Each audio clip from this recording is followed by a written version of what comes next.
My parents demand that I let my brother live with me and share my inheritance.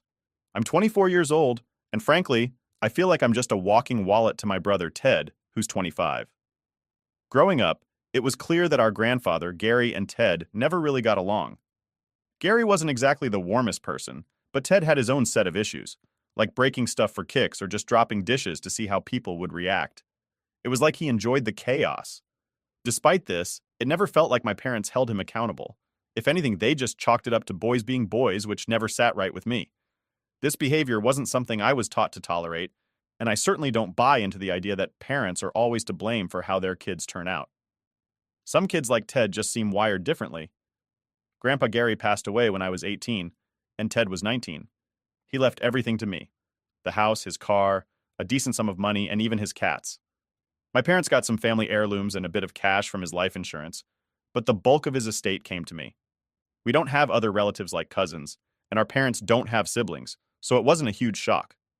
Grandpa had made it clear to everyone that he wouldn't leave anything to Ted because, well, he thought Ted was a jerk. At the time, I remember overhearing my parents agree with Gary's decision, admitting Ted had always been difficult. He wasn't just difficult, he was a nightmare for me growing up. He'd mock me for my weight, steal my things, and even break my stuff just to upset me. After therapy, I've started to see how these experiences shaped my defensive nature. People have called me tough or even bitchy, but really, I'm just trying to protect myself from getting hurt again. Despite all this, my parents still had the audacity to suggest I should share my inheritance with Ted. We weren't even speaking then because of his constant bullying. When I refused, they acted like I was being unreasonable. But why should I reward someone who made my life miserable? After I moved into Grandpa Gary's house, things started looking up for me. I had my own space, managed to pay for college, and found a job I genuinely enjoy. Living on my own terms, I've invested the money wisely and kept a tight budget, enjoying a life Ted tried hard to keep me from having. Then last year, Ted waltzed back into my life. His wife had left him, and he was drowning in child support payments for his 2 kids. Since then, every visit to my parents' home has been a trial. They keep pushing me to let him move in with me and to help him financially, claiming that Grandpa Gary would have wanted it if he knew Ted had kids. That's just not true. Gary knew exactly what type of person Ted was. Visits to my parents are now rare and strategic. I try to time them when Ted isn't there, but somehow he always shows up, probably because my mom tips him off. Recently, he's been trying to cozy up to me, using every chance to hang out. We went to a bar once, and he immediately told the bartender to put his drinks on my tab, which I promptly paid in cash to avoid any misunderstandings. If Ted had been a decent brother, maybe, just maybe, I'd have considered helping him. But he's not. He's a leech, and I'm not interested in bailing him out. This might make me seem selfish to some, but I've fought hard for my peace and happiness. The last straw was during a family dinner when Ted tried to guilt-trip me in front of everyone, painting himself as the victim of our grandfather's supposed cruelty. My parents nodded along, urging me to think of family and duty. But as Ted spun his tale of woe, I saw the same manipulative gleam in his eyes that I'd grown up dreading. "I've had a really tough time, you know," Ted said, his voice dripping with a rehearsed sadness. "It's not easy being a single dad. I just thought, as my sister, you'd want to help out." The room was silent, everyone's eyes on me, waiting for me to capitulate as I always had when we were kids. But not this time. "Ted," I began, my voice steady, "I understand you're having a hard time, but let's not pretend you're interested in rekindling our sibling relationship. You're interested in what I can give you, not in me as your sister." My parents tried to interject, but I held up my hand. "I've made my decision. I'm willing to be part of Ted's life if he changes, but I will not finance his mistakes or his lifestyle.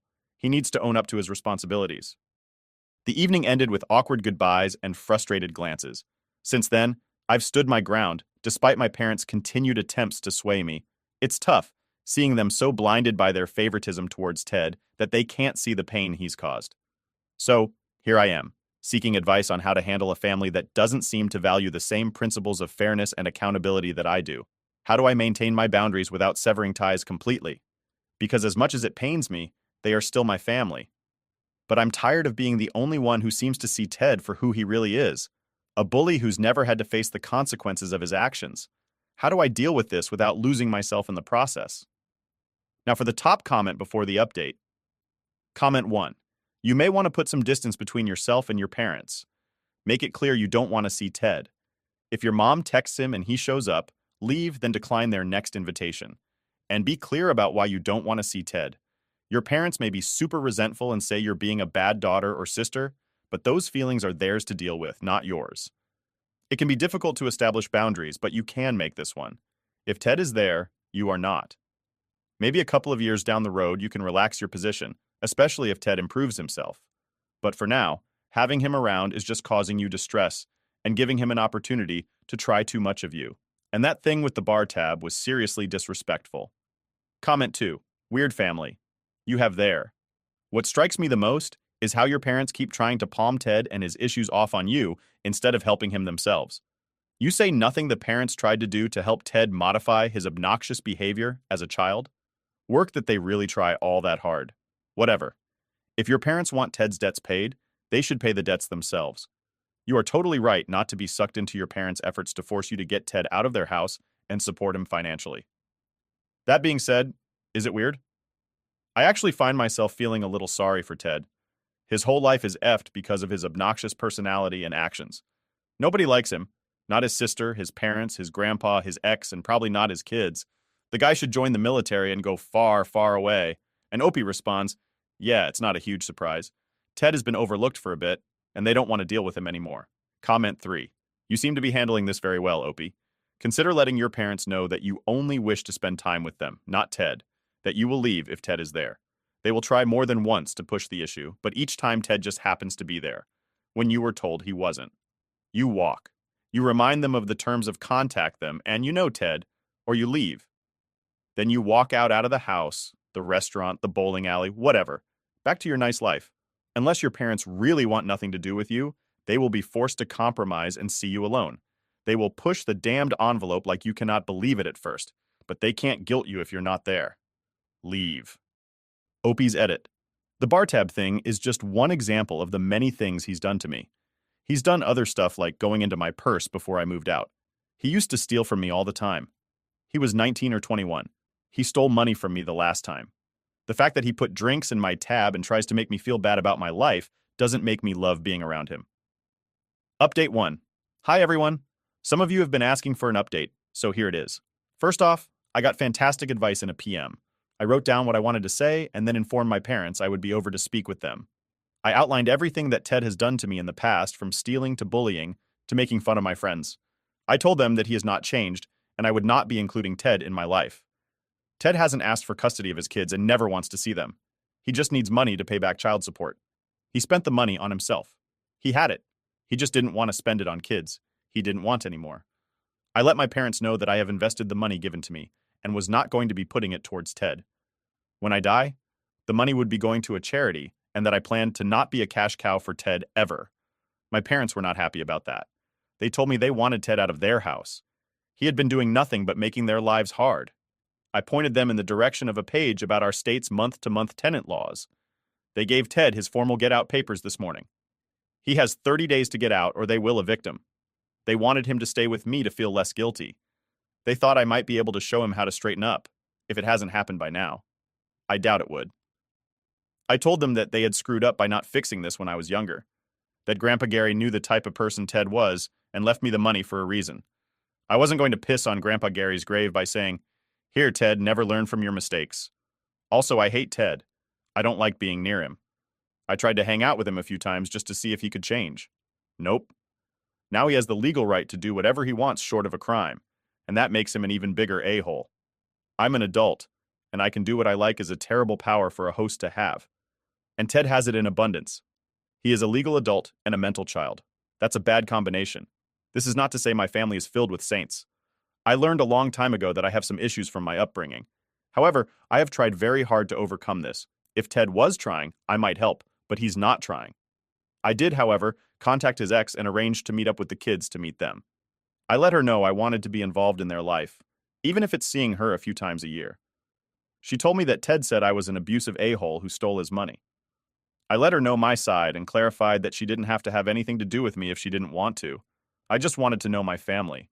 Their father being in a hall shouldn't mean the rest of the family is going to cut them off. She pretty much told me that she wants nothing to do with my family at all. My parents made her feel like a bitch for leaving Ted and demanded she let them help raise the kids. Knowing how Ted turned out, she wanted nothing to do with them, even if they are nice. She is afraid Ted will have access to the kids. From the sound of it, Ted might have been an unpleasant partner, so I sent them $500 for the holidays and to use in legal fees, letting her know it's not from Ted. Never was from Ted. Please do not count it towards payments owed. I also sent the kids a onesie and a little outfit, though they're too young to really know I sent presents. She thanked me and is going to be sending me some pictures through Facebook, and maybe I can meet them. She doesn't know. I guess she thinks I'm going to use this connection to help my brother.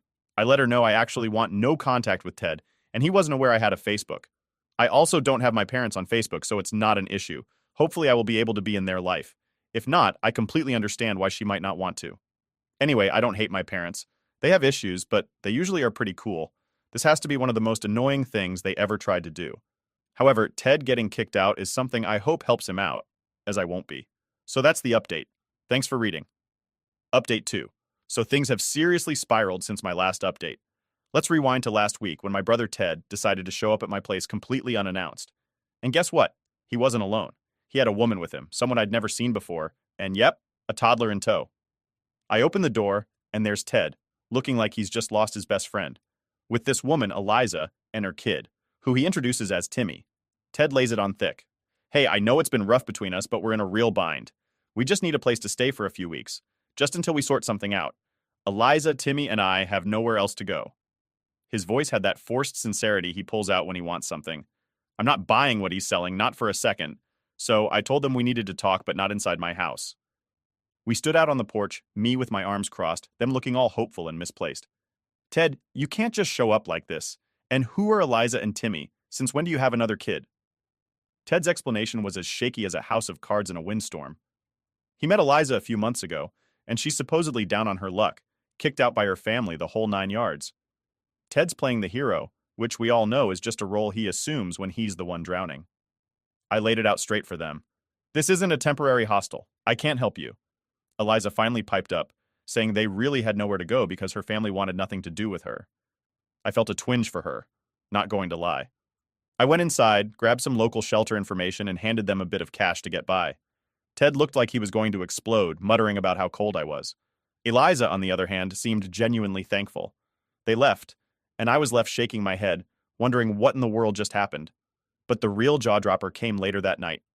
I get a call from an unknown number, and it's Eliza, only now she's crying, and the story spills out. Eliza tells me she's not actually Ted's girlfriend. They met a few weeks back, and Ted concocted this plan, promising to help her if she played along to make me feel sorry for them.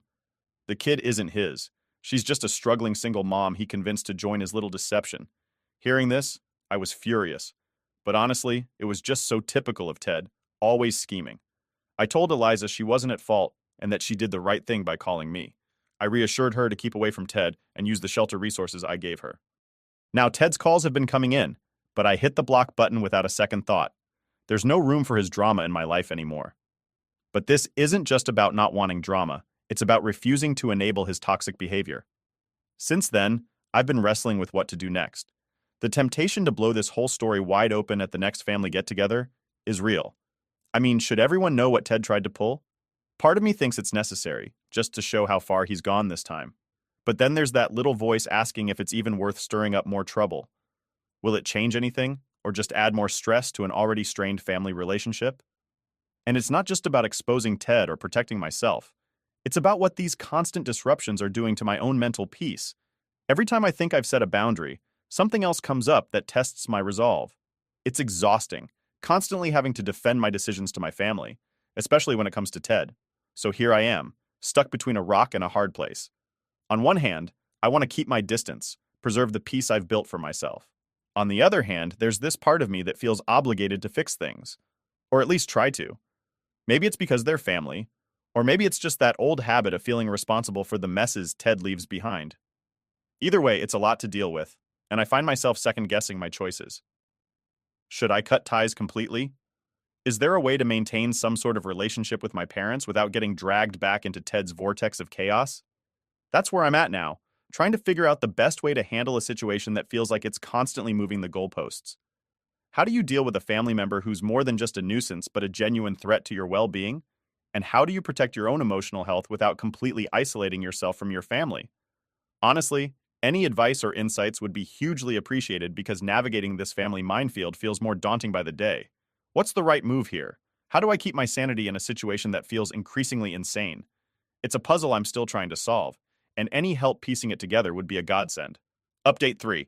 Hey everyone, thanks for sticking around for another update. You wouldn't believe how things have spiraled even further since my last post. I thought I'd seen it all, but apparently there's no end to the drama when Ted's involved. So here's the rundown.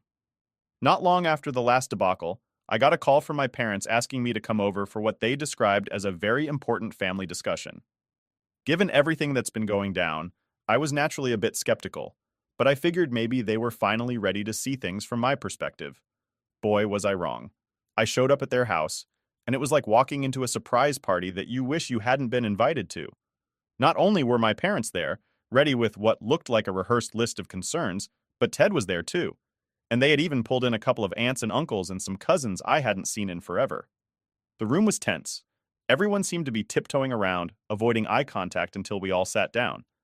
The discussion kicked off with my mom saying they were all concerned about me, which quickly turned into a full-blown critique session about how I was handling the situation with Ted.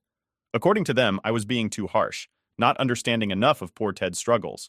My dad joined in, painting a picture of Ted as this lost soul who needed just a bit more support from his family, especially his sister. Yep, that's me. Ted, of course, was eating it up, looking all somber and misunderstood. He had his act down, portraying himself as the victim, downtrodden by not just life, but his cruel sister who had everything. Apparently, Grandpa's house and a bit of peace count as everything these days. As they laid into me, I felt this mix of anger and disbelief. How could they twist the situation like this? It was surreal, watching them take Ted's side after everything he'd done. When it was finally my turn to speak, I didn't hold back. This isn't about family concern. This is about you guys refusing to see Ted for who he really is.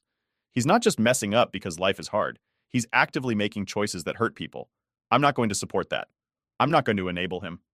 That set off a real storm. Everyone started talking at once, voices raised, with Ted jumping in to play the part of the wronged little brother, saying things like, "See, she just doesn't care. I'm your son too, but she got everything, and I got nothing." His performance was something else. I'll give him that. In the middle of this chaos, my Aunt Marie, who had been quiet most of the time, suddenly stood up. She's always been more of the observer type, but when she speaks, it's usually worth listening. "Enough of this," she said in that no-nonsense tone that's made her the unofficial matriarch since Grandma passed. "We're not here to gang up on anyone. If you can't see that Ted has a part in his own problems, then what are we even doing here?" Her intervention cooled the heads a bit and got some of the family whispering among themselves, maybe reconsidering the one-sided narrative they'd been fed. But my parents weren't having it. They continued to push for me to reconsider my stance and think about what family means. I left their house feeling a mix of frustration and relief. Frustrated that the family I grew up with was so willing to turn a blind eye to Ted's manipulations, but relieved that I stood my ground, that I didn't let their pressure change my stance. Since that day, my phone has been a constant source of stress, buzzing with texts and calls from family members. Some are supportive, telling me they understand my decision. Others are just as manipulative as Ted, trying to guilt me into changing my mind. It's been exhausting, to say the least. I decided it was time to take a serious step back. I've been limiting my interactions with the family to those who understand and respect my position. As for Ted, despite his attempts to reach me through various means, apologies one day, accusations the next, I've kept my distance. The whole situation has made me reevaluate a lot of my relationships, not just with Ted, but with everyone in my family. It's tough, realizing that the people you grew up with who should have your back can just as easily stab you in it if it suits them. But it's also been clarifying in a way. I'm seeing more clearly who I can trust and who I need to keep at arm's length. For now, I'm focusing on my own life, my job, my friends, my personal projects. Building a life that isn't defined by family drama is my #1 priority. It's not easy, and some days are harder than others, especially when I think about how things used to be. But I know I'm making the right decision for my well-being.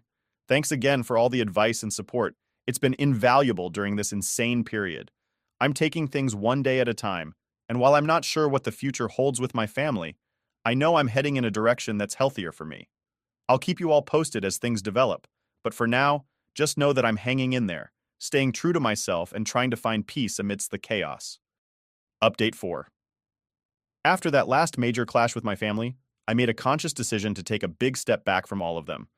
I really needed to breathe, to find out what life looked like without the constant stress of family drama. That decision wasn't easy. There were times I second-guessed myself, wondering if I was being too drastic, too cold, or too distant. But I stuck to it, because something deep down told me it was what I needed to do for my own well-being. The first few weeks of distancing were the toughest. My phone was eerily quiet, which was both a relief and oddly unsettling. The silence gave me too much time to think, to worry if I had made the right call. During this time, I threw myself into my hobbies, things I loved but had neglected for too long, like getting back into painting and hiking more seriously. Rediscovering these parts of myself felt like meeting up with old friends. I had forgotten how much joy these activities brought me, how they cleared my head and soothed my soul. As weeks turned into months, the new normal started to feel just that. Normal. I was less on edge, more in tune with what made me happy, and my daily life was noticeably calmer. This new headspace allowed me to reflect on everything that had happened without the raw emotions clouding my judgment. Then, out of nowhere, a text from my mom popped up one day. Just a simple, "How are you?" Nothing groundbreaking, but it was the first olive branch since everything had gone down. I was cautious, keeping my replies light and non-committal at first. Slowly, though, we started texting a bit more. I made sure to keep clear boundaries, and surprisingly, she respected them. We didn't dive into any heavy discussions. It was more about sharing little updates, which was a relief. Ted, on the other hand, has been completely off my radar. I heard through the grapevine that he moved in with a friend after finally being asked to leave our parents' place. He hasn't reached out to me directly, which I'm honestly grateful for. Whether he's genuinely started taking responsibility for his actions or he's just too preoccupied with his own life to bother me, I can't say. But the distance has given me much-needed peace. My relationship with my dad remains strained. We haven't talked much since the intervention. I get the sense he's still upset with how things played out, maybe even feels a bit betrayed by my strong stance. It hurts, knowing there's this wedge between us, but I've come to accept that not every relationship can be patched up, or at least not quickly. Healing, if it happens, will take time. The family members who have reached out have mostly been supportive, or at least haven't tried to drag me back into the drama. My Aunt Marie, who stood up for me during that last family gathering, has been an incredible support. She's become something of a family mediator, ensuring everyone respects each other's boundaries, which has been a huge help. This whole experience has been eye-opening in a lot of ways. It's taught me about boundaries and the importance of sticking to them, even when it's tough, even when it means stepping back from people you love. I've learned a lot about myself, about my limits, and about what I need in my relationships. It's been a journey of self-discovery that I didn't expect but am grateful for. Looking back, I can see how much of my energy was being drained by trying to keep the peace, by trying to be everything to everyone. It's not sustainable, and it's not healthy. This break has allowed me to rebuild my life the way I want it, focusing on what brings me joy and peace. So, here I am now, a few months down the line, feeling more like myself than I have in years. My life isn't free from challenges, but the challenges feel more manageable when I'm not constantly weighed down by family issues. I'm taking things day by day, enjoying the calm after the storm, and slowly rebuilding the relationships that matter on healthier, firmer ground. Thanks for all the advice, the kind words, and the support through all of this. It's been a wild ride, but knowing I had this community to turn to has made all the difference. I'll keep you posted on how things go, but for now, I'm just going to enjoy the peace and keep focusing on the positive changes I've made in my life. Here's to finding calm in the chaos and to a future that looks a little brighter each day. Update 5. So here's the latest. Ted ended up in jail. It's still hard to wrap my head around it, but it happened. The charges, financial fraud, serious stuff involving forged signatures and conning money out of unsuspecting victims. It's like something out of a crime show, except it's real life. And the person at the center of it is my brother. The news hit me like a freight train when my mom called, her voice shaking as she explained what had happened. Through her tears, she relayed the details, and then, almost predictably, came the request that floored me. They wanted me to bail Ted out. After everything that had transpired, the endless cycles of manipulation and turmoil, they were asking me to step in and pull him out of the mess he'd gotten himself into.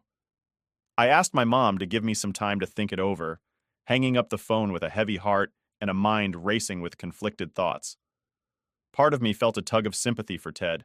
Jail is no light matter, and the thought of anyone I know being in that kind of environment is unsettling. But then the larger, more rational part of me kicked in, reminding me of all the reasons I had distanced myself in the first place, of all the times Ted had chosen his path, heedless of the consequences and the people he hurt along the way. Those few hours of contemplation were some of the most introspective I've had. I thought about responsibility, what it means to really be responsible, not just for ourselves, but for the actions we condone in others. Could I, in good conscience, use my hard-earned money to bail out someone who had repeatedly shown such disregard for others? Was I obligated to help simply because we shared the same blood? The answer came to me clearer than I expected. I called my mom back and told her I couldn't do it. I explained that this was a line I could not cross, that Ted needed to face the consequences of his actions without me shielding him from them. It was an incredibly tough conversation. I could hear the disappointment and desperation in my mom's voice, but beneath that, a hint of understanding, perhaps. The decision not to bail Ted out didn't come without its own set of repercussions. I braced myself for a backlash that surprisingly never came. Maybe my family had expected my refusal, or perhaps they were too wrapped up in the crisis to muster the energy for another confrontation. Whatever the reason, the storm I'd anticipated didn't break, and in its absence, a sort of uneasy peace settled over us all. In the weeks that followed, I found myself reflecting on everything that had transpired. There was a strange sense of closure in having made such a definitive decision. I realized that sometimes the most challenging choices are the ones that bring us the most peace. By saying no, I had not only reinforced my boundaries, but also reaffirmed my commitment to a healthier, more self-respecting way of living. Life has slowly started to find a rhythm again. I've been diving deeper into my hobbies and interests, reconnecting with friends, and generally trying to rebuild and reinforce the life I want to lead, one that isn't constantly overshadowed by family drama. My relationship with my parents remains tentative, marked by a newfound respect for my boundaries, perhaps born out of the realization that I am serious about maintaining them. I've also learned a lot about forgiveness through this process, not the kind that excuses harmful behavior, but the kind that accepts people's flaws while also accepting that those flaws don't have to dictate how I live my life. I've forgiven Ted not for his sake, but for mine, to free myself from the anger and disappointment that were weighing me down. And as for the community here, your support has been a beacon for me during some really dark times. Each message, each piece of advice, each shared experience has helped more than you can know. You've reminded me that even in our most solitary struggles, we are never truly alone. So as I close this update and hopefully this chapter of my life, I want to express my deepest gratitude. Life will undoubtedly throw more challenges my way, but I feel more equipped to handle them now, more aware of my strengths and my values, and more committed than ever to living a life that reflects them. Thank you, everyone, for being a part of my journey. Here's to moving forward, to learning, and to growing, no matter what comes our way.